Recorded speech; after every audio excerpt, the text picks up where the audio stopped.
Hello, and welcome to a special edition of Vibe Science. Chris and I are really excited to share this episode with you. Dave Asprey, often known as the godfather of biohacking, was a guest on our other show right about now that really felt like a perfect match for Vibe Science. Dave talks about his inspirations, his recommendations, and really the entire sort of biohacking and self-improvement that needs to be thought about today. Dave can be controversial, he can be different, but there's no denying his impact on the biohacking community and just the alternative wellness approaches of today. Chris and I hope you enjoy this episode. It's Dave Asprey here on Vibe Science. This is Vibe Science, a top 100 wellness podcast presented by the Radcast Network, breaking wellness barriers and making health truly personal. Here are your hosts, Ryan Alford and Chris Hansen. Hey guys, what's up? We got a lot of executives. We got a lot of people that are trying to hack their brains, hack their bodies, and to get ahead. Well, we got the fucking father of biohacking, Dave Asprey. What's up, brother?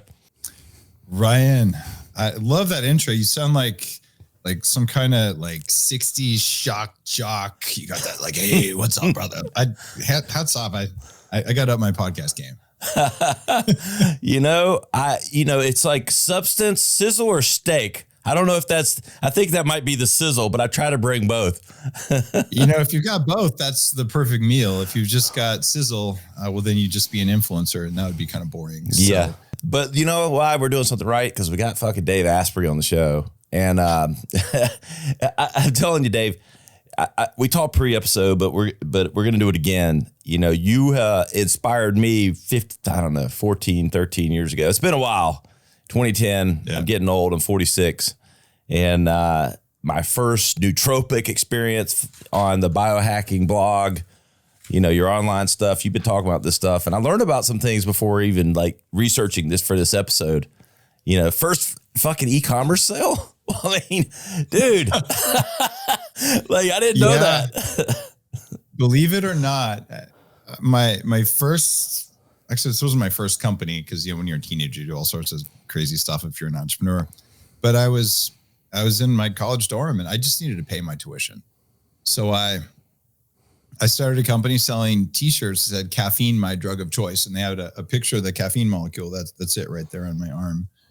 And it said caffeine, my drug of choice. And I sold them to 16 countries. And this Rutgers marketing professor was on what today you'd call Reddit. Back then it was before the browser was invented. So it was called Usenet. And he's saying, no one's ever going to make money on the internet. And, I'm at a state school. So I'm like, yeah, Mr. Ivy League, I hate to tell you this, I'm already making money on the internet. So, I don't know what kind of school you go to. I might've been kind of a jerk when I was a kid, but the next day, the Miami Herald picks it up and he calls me and it's like, hey, is this real? I'm like, yeah, it is. And so they wrote a big article about it. 2 weeks later, the first spam in the world came out after that article. And in the article, I warned, I'm in Entrepreneur magazine at this point. My fat picture, like proof of fat, is me in a double extra large t-shirt in Entrepreneur. And to this day, people who saw Joe Rogan try to take me down for money, they'll say, you weren't really fat. I'm like, I don't know. Does Entrepreneur magazine enough proof? And there's no, it's not enough proof. I'm like, well, then, you're a douchebag. But the funny thing is that article, I didn't know. I was just I also scooped ice cream at Baskin Robbins. I was literally trying to make rent and tuition. And that was all it was.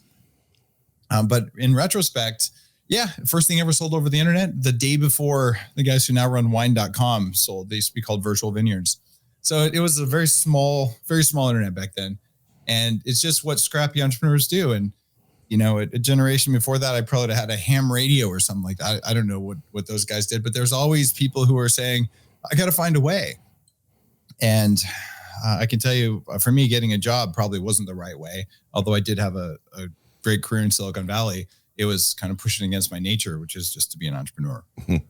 They call you the father of biohacking. I think, you're one of the fathers of innovation is what you are. I mean, at the end of the day, man, innovation is why we're alive. Yeah. You go back probably realistically a quarter million, like 250,000 years.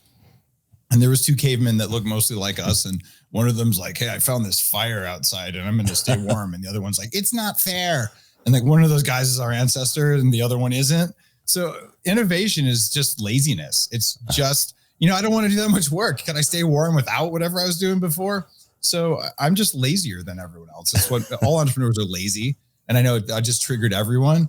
Seriously, if you're listening to the show, you are so lazy because you want to do a better job with less work. That's the definition of lazy. And if you're hardworking, you should hire those people because they're willing to take a shovel and dig a ditch. And you're the guy who's going to get a tractor and do it and then go have a beer. And that's actually normal and healthy and good. So I'm just one of those. Lazy is my power. And yeah, I can work really hard, but you will not make me work hard unless I have the best tools. Yeah. Well, and if the tools suck, I'll make new ones. And like that's what makes the world a better place. So I didn't invent innovation. It's in our cells. It's in our bones. I just maybe am lazier than you. Yeah. Self-deprecation. I'm not buying because I buy that you think that. Lazy's good. Like I love it. You got like, I've interviewed a lot of these high performers, like Jocko's a guy I respect so much, right? Jocko Willink. And we did a live interview in Arizona. And I mean, that guy works so hard and it's so impressive. And I'm thinking, man, I don't really want to do that. But like I do work really hard. I have 6 or 7 companies. I built $100 million plus a year company from scratch. So yeah, clearly I can work hard. I just don't want to. Yeah. So I do. Yeah. But I want all of the leverage and innovation and tools in order to do it. So it's that capability to work hard that I think is important for you and me and for our listeners, but it's not necessarily the willingness to work hard until you've got the right tools. And it that matters for some little subtle thing for me, maybe more than it does for other people. I mean, that's what it is though. I mean, that's what you are, is the king of the shortcut. Like really, because look, your book, Smarter, Not Harder, a guide to getting the body and mind you want, is right down that path, right? It's how do I shortcut, not like overworking this or overcomplicating it. How do I keep it simple, stupid? Well, it's not that hard to get the body you want. Now, I say this as a guy who struggled greatly as a 300-pound entrepreneur. But the reason I couldn't get the body I wanted is because I had to pay rent, and I had to do my career and all the other stuff that's going on. But if you really wanted to do this, you stop everything and you have an unlimited amount of money and you hire all the experts, right? And you just focus for 8 or 10 hours a day on getting the body you want. That's what they do in Hollywood, right? Yep. And suddenly you can look like Wolverine. Well, problem is that doesn't work for you and me because we have kids, we have families, we have jobs, we have responsibilities, we have communities. So we're always stuck between this. Well, how hard could it be? Well, in the amount of time and energy that we have, it's actually not possible for a lot of people without the right tools and advice. So for me, I exercise, you're going to hate me on this, 20 minutes a week right now.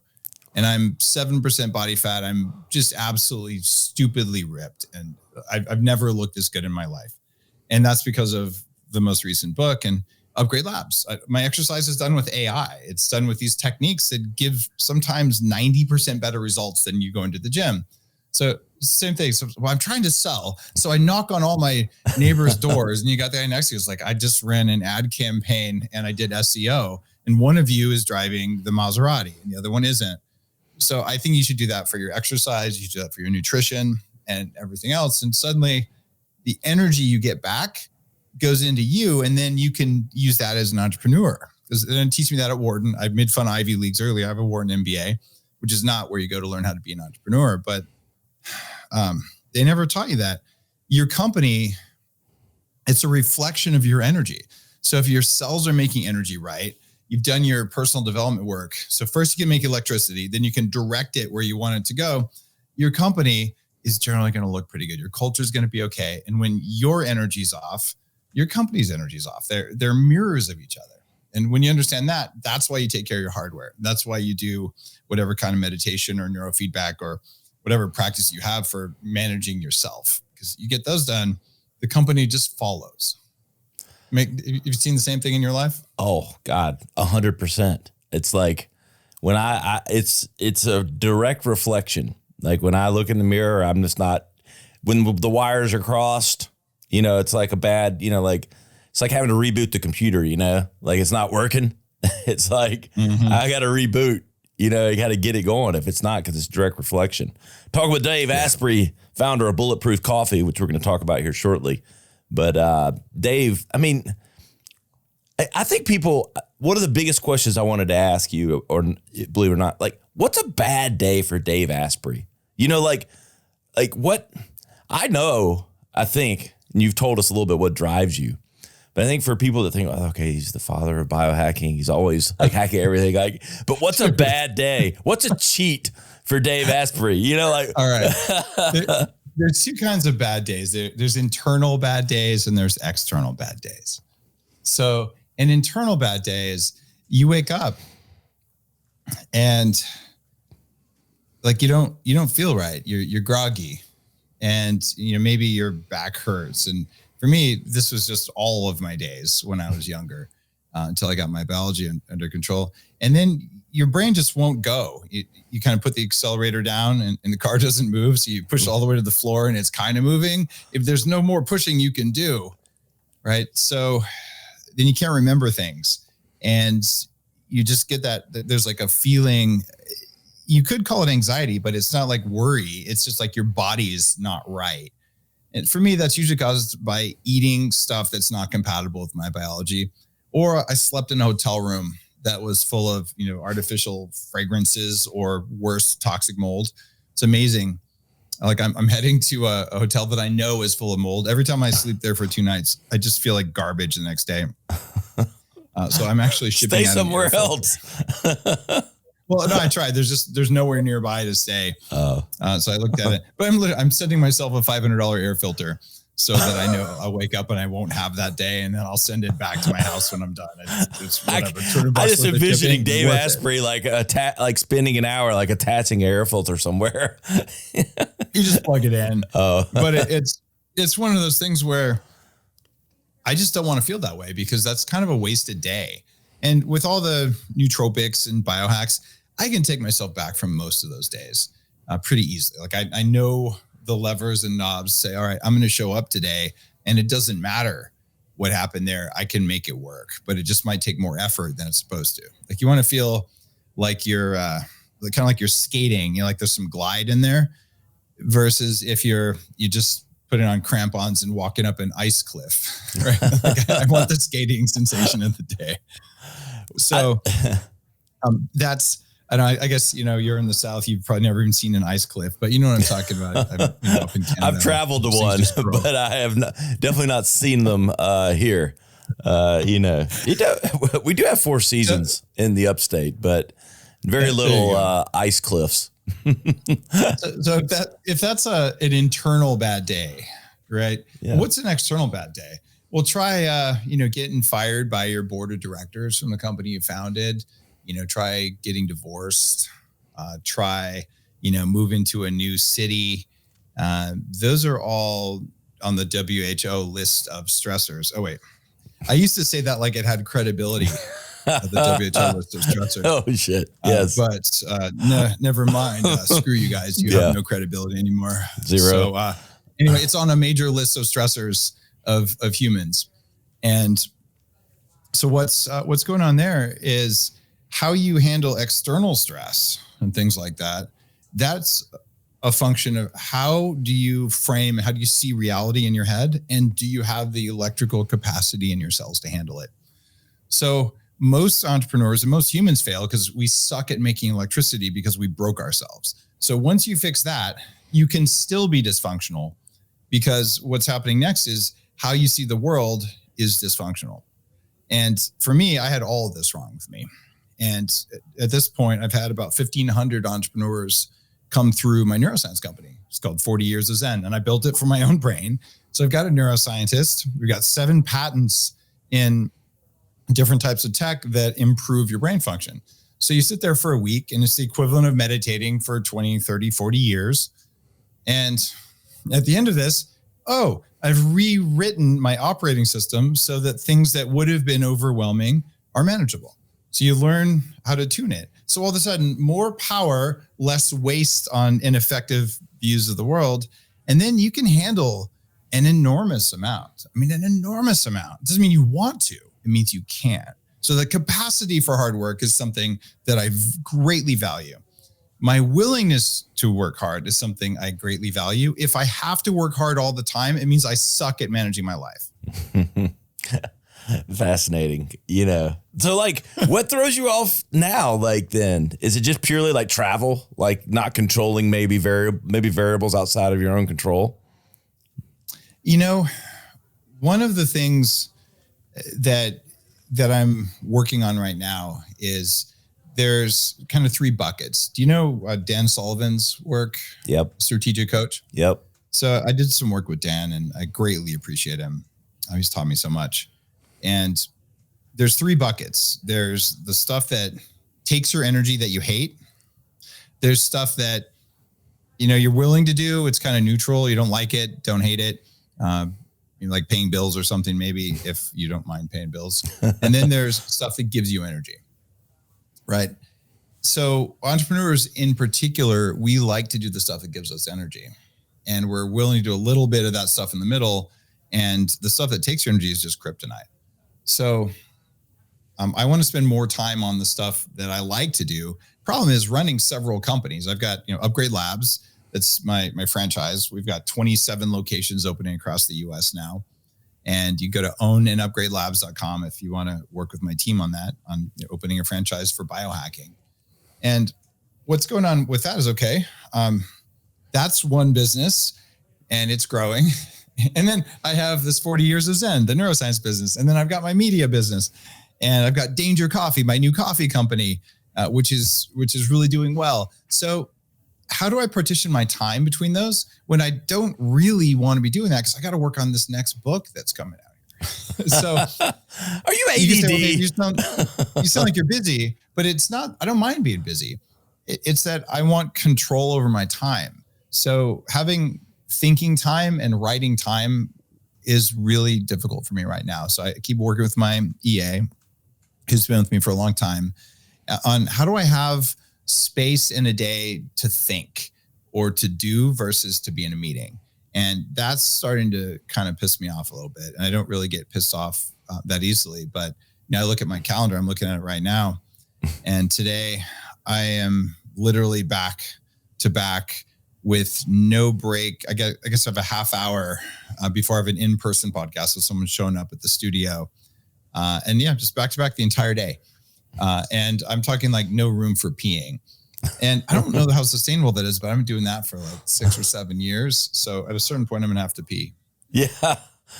You've hacked your way into figuring out how not to do that, I'm sure. Yeah. Right. Yeah, astronaut diapers, right? I don't know. But I think for a lot of entrepreneurs that I'm so busy is like a mantra of success. And people, how are you? I'm so busy. Being busy is a sign that you actually don't know how to manage your shit. That's really what it means. So I don't like that. I don't even talk to myself like I'm so busy. I'm calendared. It doesn't mean I'm busy. And what I'm looking to do is calendar time where my brain can do what it wants to do, and I can think about stuff, and I can create things instead of helping others create things. So that's kind of where I'm working right now. Something tells me that you're always going to struggle with that a bit because you are an innovator and because you're always pushing the envelope. I feel like, you can always hire people to manage what you create and what you've ideated. But when you continue to innovate, they don't know what's in your head until you systemize it. So something tells me you're always going to struggle with that a bit because of that factor, right? It's definitely something that's come up. The other thing is, the more people you manage or the more people you hire to do your stuff, the more likely you're going to come across a narcissist or 2 or 3. And if you don't spend enough time watching to see if good people have gone bad or whether you just made a really bad hire, at this point, I think I might be the king of hiring the wrong people. I mean, you have to do a few things in order for there to be a coup and for you to get removed from your own company. that includes letting the fox into the hen house. So I would say most entrepreneurs I've worked with, and do you know Naveen, Jain, or Vishen, Lakhiani? No, I have not heard those names. So Naveen runs Viome. He's a Forbes list 7-time big exit guy and a dear friend and mentor. And Vishen runs Mind Valley, the largest personal development group online. Definitely know that one. So Naveen and Vishen and I started something called the Apollo Group, and we're mentoring entrepreneurs. It's a $100,000 mastermind. Spend a lot of quality time with people. So it lets you really get inside an entrepreneur's head, in addition to the people who've been through 40 years of Zen, where we talk about stuff after neuroscience activation. Kind of feels like plant medicine, but it's just neurofeedback. So I get to go inside, not just my head, but other people's heads and really talk about it. Every one of us has hired that one person who just about takes your organization down, or does, and you have to build a new one. And so this is the thing entrepreneurs don't talk about enough, because it's failure. And talking about failure just makes people, it's like talking about death. Why would we ever talk about that? But the reality is it's usually a bad hire, and it's not knowing the pattern of what a narcissist does inside your organization, how they hollow it out, how they break your culture. And I've seen it enough times now. I finally have the pattern where I can spot them earlier than I used to. And even then it never feels good. Damn it. Did I really do that again? What's that Britney Spears song? Oops, I did it again. Yeah. But she's doing it over and over again. I've got the cleanest I've ever had across my whole portfolio in terms of none of that behavior. And I'm thinking about writing a book about it, just because it's so difficult to make sure you've got the right people in the right place, and that no one's running that little playbook of destruction that they don't even know they're running. Yeah. It's like a little secret. That's the scary thing. I've had it. I'm sitting here nodding. I'm thinking in my head, I had this very thing happen took down, 2 people almost did it, and they didn't know they were doing it, but because they're, it was, they couldn't control themselves, or it was just their behaviors and different things. And look, at the end of the day, we're the leaders. So I'm the fuck up for hiring them, It's on us. Yeah. Right. But I've developed a new technology that works really, really well on narcissists. And it's called the wood chipper. And you feed them right into it, and man, it's like they make for fertile soil. And I feel something. Okay. The fact that you laughed means you've dealt with everybody. These people. Oh yes. Oh yeah. And everybody listening is like going, either they're doing one or two things. They're going, oh, what is this? Is this some kind of new AI? Or they're like me going, yes, can I feed them into the wood chipper?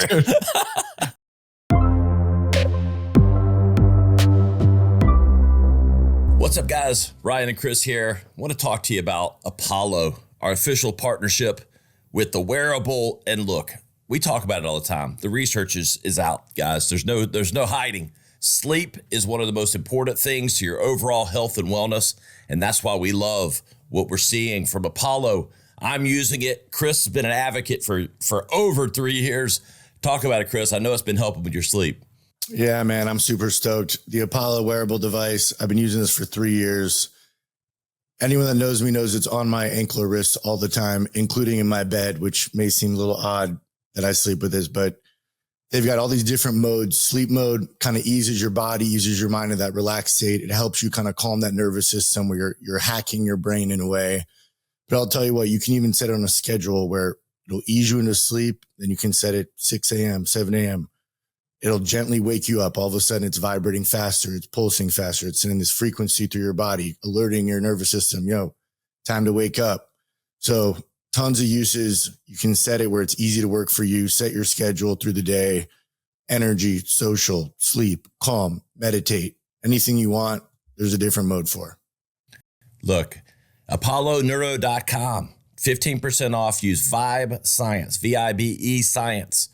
This is a great deal with a great partner that's leading innovations. You won't believe the data. You won't believe the results, just like Chris. We'll see you soon. All right.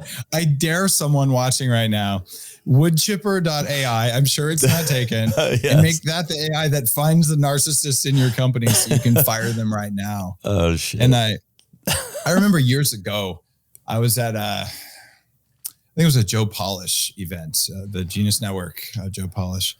And I met a guy named Ken, and we were talking. I was telling him about this behavior set from one of my execs back when I was running Bulletproof that just didn't feel right. And he looks at me and he goes, fire her right now. And I go, what? He goes, look, he goes, are we going to use my phone or your phone? And I'm like, what are you talking about? And I said, well, okay, how did you learn all this stuff? I was like, who mentored you? And he goes, Jack Welch. Jack was the chairman of GE, like one of the most badass executives of the last 100 years. Yeah. Like, how did you do that? He was like, I called him one day and asked him a good question, and we got to be friends. And I'm like, holy crap. So, he was right. If I'd have taken his advice and just picked up the phone and I said, but I can't, I need this person for this. He goes, if a bus hit him, what would happen? And so I teach my execs that to this day. Like if a bus were to hit someone you think you need, would the company die? And they go, no. All right. Well, then in this case, a bus just did hit him because we need to get rid of them because they're harming the culture. And that was a really big shift for me. I've also learned if you feel like you're going to die, literally you feel like you're going to die, not just the company would work hard, but like you can't make it without them. They're almost certainly a narcissist because they do things that you and I can't see because we're normal people. And they do that to make you feel that way. And they're not even manipulating you on purpose. They're unaware they're doing it too. Right. And then, so if you catch that feeling, that's a really good sign something's not right. It's different than gratitude. Gratitude is, man, I'm so grateful this person's here. Like every day my life is easier. They're doing such a great job. That's awesome. But when you think about them being gone, if like your heart seizes up, like, God, we just can't make it without them. And there's fear, you're probably being manipulated and they don't even know they're doing it. That's why narcissists are so dangerous. They don't know in their mind. Like you could literally see a narcissist. They're standing there, they're in a locked room, they're holding a knife and there's bodies everywhere and they're covered in blood. And you say, well, you stabbed those people. They go, it wasn't me. And you're like, it couldn't have been anyone else. Like, yeah, it wasn't me because I'm a good person. Therefore it couldn't be me. Right? Because their story about being a good person made them blind to their actions. So understanding this is going on and they're a victim of their childhood and things like that, that really helps. And so just realizing you got to get rid of them. That is sometimes the most important piece of advice I can give to an entrepreneur is clean out your organization. If people don't feel right, they're not right. And it's okay. It's not your job to fix them. Powerful words, my friend. Talking with Dave Asprey, the father of biohacking. I want to talk about the 10th Annual Biohacking Conference here in a second, Dave. But talk to me, a lot of people listening, know who you are. They probably know your products, but what's the, I'm sure we could talk 3 hours on this, but like, what's the success stack for Dave Asprey? I want to get tangible with like, what's in Dave's tech, like the stack. And I'm talking about the minerals, the coffee, like what's that look like? What's the success What do I do like stack? on a daily basis? Yeah. All right. You got to start out and you got to brush your teeth with organic clay, and you have to brush it in an odd number according to Fibonacci's sequence. And okay, here's the deal, man. There is no one morning routine that's going to work for everyone. Some people are meant to wake up at 4 a.m. You're one of those early bird people. In my part of the world, the early bird works for the late bird because we hire you to wake up early. Yeah. Right? So maybe that doesn't work. So you got to do what works for your biology, but there are some things that are common for everyone. Right now, there's 2 supplements that you take before you do the expensive nootropics, before you take the libido and testosterone stimulating or whatever the things you're interested in. And one of them is called vitamin Dake. It's vitamin D-A-K-E. And funny enough, yes, you can go to vitamindake.com right now. This is something that I created. And this is a set of 4 fat-soluble vitamins that your body cannot change and adapt if you don't have these. So if you have those and you have Minerals 101, also on the same site, so vitamindake.com, the combination of fat-soluble vitamins and broad-spectrum minerals equals when there's a stress, the body can adapt. Otherwise, if there's a stress and you're lacking minerals, it doesn't matter if the body wants to adapt. If you're lacking chromium or vanadium or boron or zinc or copper, the body doesn't have raw materials. It's like you wanted to manufacture whatever your company manufactures, but you're missing an ingredient. Well, you had orders, you had money that came in the door, but you're not making it. Your body's the same way. So if people would just get mineral sufficiency and they would get the fat soluble vitamins that tell the minerals where to go, now you've taken the gloves off and you can start saying, all right, I'm going to take a nootropic. So I take those every single morning. I get my broad spectrum minerals in. I sound like, I'm selling my own stuff because I'm an entrepreneur and because it works, because I built it, because I couldn't buy it. I go to Danger Coffee.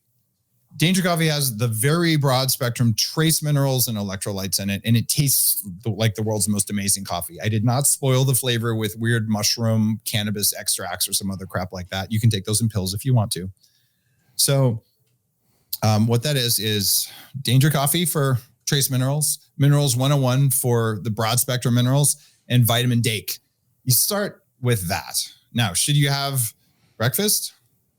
I don't care. Yes, I've written a major book, actually 2 major books on intermittent fasting, but you can skip breakfast if you need that kind of input today. If you over skip breakfast because you think skipping breakfast is what good people do, then you'll probably over fast. You know what happens to people when they over fast? Lose too much weight. If only. Yeah. I would have loved it if fasting made it turns out if you fast too much, you probably won't keep losing weight. In fact, you might stop losing weight. So here's the first thing. It's different for men and women because women hit the wall first. But the first thing is you start getting low quality sleep. So if you just traveled around the world, maybe you ran a marathon because you're a masochist. Yeah, I'm making fun of chronic cardio. Get a motorcycle, dude. Yeah. Anyway. Electric scooter. Man, I just pissed off everyone, but I'm just kidding. I appreciate if you run a marathon to show you're tough. If you run 50 of them, you're probably not treating your body well. Your knees hurt. So we're talking about, I don't know, you were asking me some other stuff there. No, your success stack, everything. I want to know what's in the. I'm just, I'm trying to right now just get a picture for people. So, all right, I'm going to back up a little bit. If you're working on what to do in the morning, you do those things, you have breakfast or you don't have breakfast. If you don't have enough breakfast, for women and men, our sleep goes away. If you're tracking your sleep on an Oura Ring or a Whoop or something like that, great. If you're not, let me just pause for a second. Dumbass. At this point, if you're not waking up, getting your heart rate variability readiness score from whatever your tech is, why are you not doing that? It is so cheap. It's so easy. And this tells you whether what you're doing is working in total. Just like you look at your bank statement, at the end of the month or at the end of the day and go, I wonder what's going on. Well, if you don't do that, you probably won't have a business for very long. So this is how you track whether the sum of what you're doing is working. So you're going to see your readiness go down and your sleep quality is going to get worse. So over fasting, over keto, or going vegan for a very long period of time, all of those will do that. So first is sleep. Second, for women, they hit it first. They end up having irregular monthly cycles that didn't used to be irregular. For guys, we wake up without a kickstand. And then the thing, if you keep doing it because skipping breakfast makes you a good person, well, then you start shedding hair, and men and women both do that. So should you wake up and skip breakfast?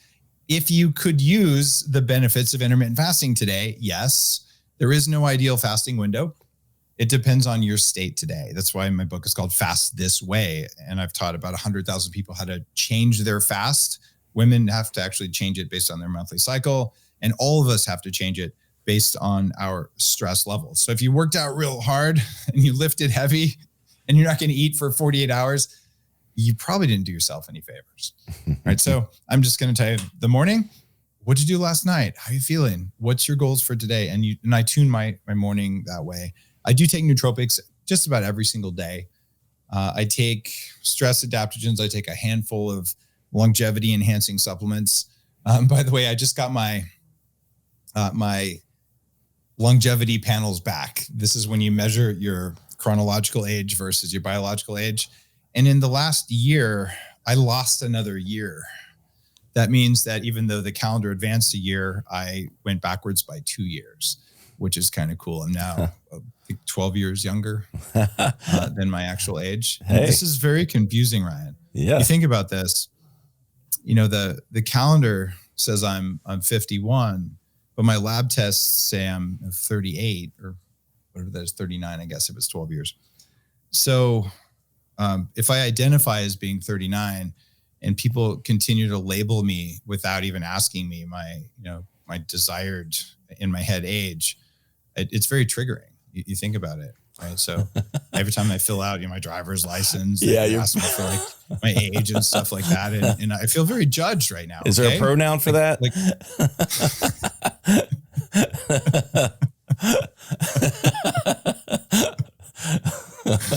Oh man, now I'm 39-ish. Exactly. And it's one of those things where I actually had a guest on my show a while back, and it's someone who is a friend, but is a little bit on the woke side of things. And I said, well, I was filling out your survey, and it had a spot for my gender, but it didn't let me identify my age, and that was followed by this long apology for it. And I was kind of laughing because I'm like, look, you can't change the date you were born, but your body really can be 10 or 20 years younger by a variety of measures. And I'm a leader in the longevity field. And I'll tell you, if you have a business doing north of $1 million a year and you're not spending at least $25,000 a year on being younger, it's because you're bad at math.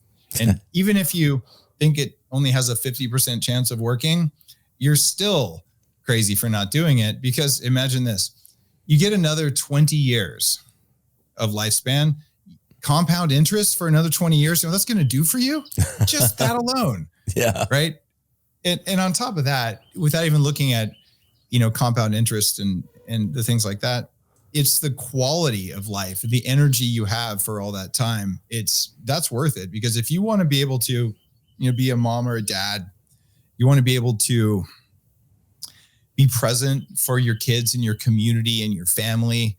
And you want to be able to just do the things that matter in your life. And if you're tired all the time and your body hurts, it sucks. And you're going to yell at your kids, and you're going to fire someone who doesn't need firing, or you're going to, be mean to a partner. It's not necessary. And that's why longevity matters, because you get more now and you're probably going to get a lot more later. But even if you don't, you'll be glad you did it. I've spent 20% of my income since my mid-20s working on that. Yeah, because you don't want to live long. You want to live long well. I don't want to be 90 years old just to be 90. I want to be 90 years old and doing, pretty much what I want to be able to do. And if you make all that money, that's what I understand about, and most CEOs, I think, have caught on to this, the successful ones.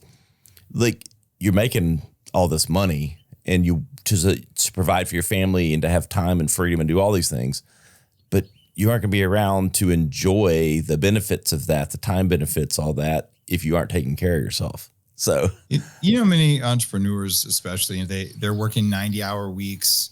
They're providing for their families and never seeing their families and things like that. It doesn't feel good. And I mean, I've had so many of those guys come in and we sit down, hook electrodes up to their head and see what's going on. And there's actually a lot of suffering in there, a lot of it. Right. And it's like, I did what I was supposed to do here, but I didn't have any fun along the way. And when you're an entrepreneur too, everyone's counting on you. I mean, you might have, I certainly do, hundreds of people rely on me for their household income. Right. And that's a serious responsibility. It's a commitment. And so, the number of times when, things don't go according to plan, COVID and whatever else, and you have to have that phone call with someone and say, I know you did all you could and I did all I could, and we don't have a job anymore. Right. I didn't elect these clowns. And sometimes, hey, we made a bet, or I made a bet. Right. And we thought it was going to go this way and it didn't go that way. And that never feels good. And actually it hurts to do that. So, you're taking on a huge responsibility. And if you're going to be able to bear that weight, you better have that energy now. And most of the time when I tell someone I'm going to live to 180 or more, they think I'm nuts. Well, hold on a second. there's some assumptions that went into this. Number one, I already know we can do 120 because someone's already done it. And that person couldn't spell DNA because it hadn't been invented. They didn't have antibiotics for the first part of their life. World War I was fought with horses. Okay. We actually had cavalry. Okay. That person was alive for all that stuff. What the heck? They didn't have airplanes. They hadn't been invented yet. Okay. So, and computers, AI, all that, nothing. So I'm pretty sure we can do 50% better than that over the next 100 years, unless a comet hits the planet or something like that. Or maybe we'll just spray enough glyphosate and atrazine that humans are unable to reproduce.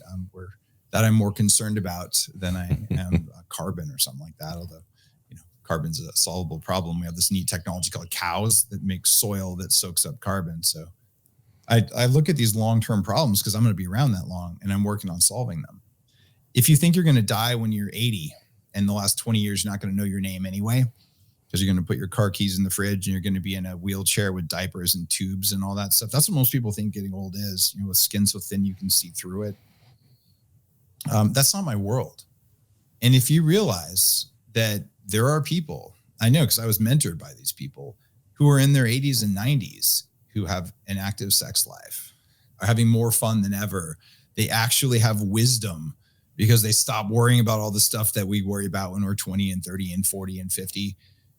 But you have the energy of a young person and the wisdom of an old person. That's a powerful place to be, especially if you still have the body of a 30-year-old. Right. And that's what we're building. Like, there's no reason we can't do this other than some people who think it's not possible, other than some industries that will actively try to block you because it makes you not as good of a pharmaceutical consumer and things like that. But it's going to happen anyway. And the cool thing is, if it doesn't happen here in the US, it'll happen in Dubai or Abu Dhabi or Singapore or Med City in India. And guys like you and me and your audience, we'll hop on a plane, we'll fly somewhere, and we'll come back with gene therapy. Oh, wait, I already did that. I got gene therapy 6 weeks ago, maybe 6 weeks, maybe 2 months ago. That'll take an average of 9 years off of your measured age in your cells from one single injection. So you might say, wait, that's science fiction. No, it's not. I just did a whole 2-hour podcast on it. Right. And what, you can do that? Yeah. I'm now working with that company on other longevity targets. So this is reversible. It doesn't get inherited by anyone, but it's already happening. Like it's expensive. That's a $25,000 treatment. But if it takes 10 years off your biological age, and some people it takes much more off. If it takes 1 year off, you wouldn't pay $25,000 for a year? I would. Exactly. And so this is, by the way, just Google Dave Asprey gene therapy. I'm sure the episode will come up on my show. But like this stuff is real and people just don't think it's real, Ryan. And it kind of drives me nuts. I've always lived in the future. I do my best to make it. And you go back to, the 90s, no one thought e-commerce was a thing. And, there's that article in Entrepreneur, and we didn't call it e-commerce because the name e-commerce hadn't been created yet. Like what? Cloud computing didn't have a name, right? So these are all recent innovations in human history, right? Yep. And it's only getting faster and faster. Every 73 days, the amount of biological information we have about ourselves doubles. No doctor on earth can ever know all of it. Only an AI system can do it. And that's why Upgrade Labs, in my franchise company, is doing what it does, because we're using AI to tell you, here's what to do, whether it's to get rid of exercise. Yeah, you can still exercise. It just takes 5 minutes and you get you get 12 times better results in 5 minutes than you do from an hour of cardio. Like I would do 12 times better even if I had to do an hour of cardio, but it turns out if you do 6 minutes, you get worse results than 5 minutes. So there you go. Diminishing returns. Let's do that. So as we close out here, Dave, I could talk to you forever. I do want to talk about the 10th annual Biohacking Conference that's coming up. Let's talk about that. Tell me about it. Tell me about it. You're 10 years in. What do people expect? What's it all about? So biohacking it's a new word in the English language in 2018. They added it.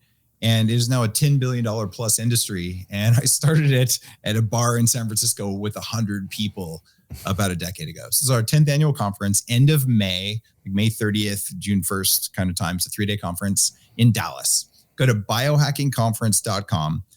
Going to be somewhere around 3,000 people and more than 100 vendors with all the stuff that you use to build the mind, the body, and the performance that you want.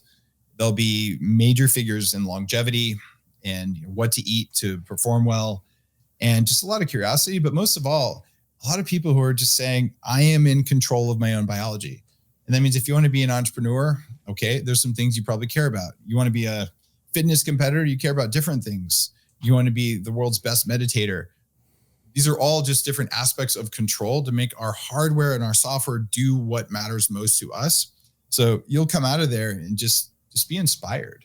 So we're talking everything from breath work, some conversations about psychedelics, about other altered states work that doesn't require any pharmaceuticals or any plant medicines, all the way down to, all right, let's have the conversation about why eating some grass-fed meat is probably better than industrial meat. It is. And why, if you don't do that at all, you need to at least be a vegetarian, because if you're a vegan, it's not going to end well for you. I know this because I was a raw vegan and it trashed me like it does for most people. So just some real serious conversations about the science, about what's real versus what's marketing, and curiosity and acceptance of whatever the heck it is you're deciding is going to work. Like, let's talk about it. So it'll be the most fun you ever have. Biohackingconference.com. I'm glad you moved it to Dallas from San Francisco. Yeah, there's only one of them in San Francisco, and it wouldn't be safe to do it in San Francisco now because we'd all be injecting peptides, and then they would think all of our needles were for street drugs. So it would just be confusing. Dave, I love that you tell it like it is, brother. That's the one thing that I do respect. Look, we can all have disagreements about things, and people can agree with you or not agree with you. But look, until we don't live in America, you get to speak your mind and tell what your truth is. And let me tell you, the success speaks for itself, because Dave's truth is a lot of the truth. I appreciate you. I'm probably wrong about some of it, and I'm willing to be proven wrong. And thanks for a fun interview. And I'll just say, guys, if any of this triggered you, it means you're walking around with a loaded gun. And I'm in Texas. I'm fine if you walk around with a loaded gun. But if you can be triggered carrying a loaded gun, you should get a therapist. And that's what it means. So it's all right to think different. But if it pushed your buttons, seriously, grow up. I think our audience probably digged it more than you know. We probably didn't trigger too many. We probably sold some minerals and some biohacking conferences. I'm sitting here looking at my calendar. Coffee. But I got to tell you this. I know we're signing off, but the reason it's called Danger Coffee is because who knows what you might do. Like, that's what dangerous people do. They change the world. And it's the safe ones that just say, yes, sir, may I have another? And we just aren't that kind of people, or we wouldn't be entrepreneurs. Dave, that's why it's called that. We've dropped a lot. We'll have all of it in the show notes. Is there a singular site for finding all of this? I have a feeling it might be daveasprey.com, but I want to hear from you. You got it. It's on daveasprey.com. And I'm redoing that to make it easier to find stuff. There's 3,000 posts. There's 1,200 hours of podcasts with 400 million downloads. It's a lot of work. So I'm making it easier and easier. And I'm almost done building the Dave bot that has all my content in it. Dave, can we do this again? Absolutely. Happy to. I'd love to do this a couple of times a year. You always have such great insights, and it's been a pleasure having you on. And I know our audience will enjoy it. Thank you, brother. Thanks, Ryan. Anytime. We appreciate Dave for coming on, and you know where to find me. I'm at Ryan Alford on all the social media platforms. We'll see you next time. The content discussed on this show is provided for reference and educational purposes. The content is not an attempt to practice medicine or provide specific medical advice. Always consult your personal physician for medical advice and proper diagnosis. Thanks for listening. This is Vibe Science. To learn more or watch full episodes, visit vibesciencepodcast.com. Here's to discovering your highest vibe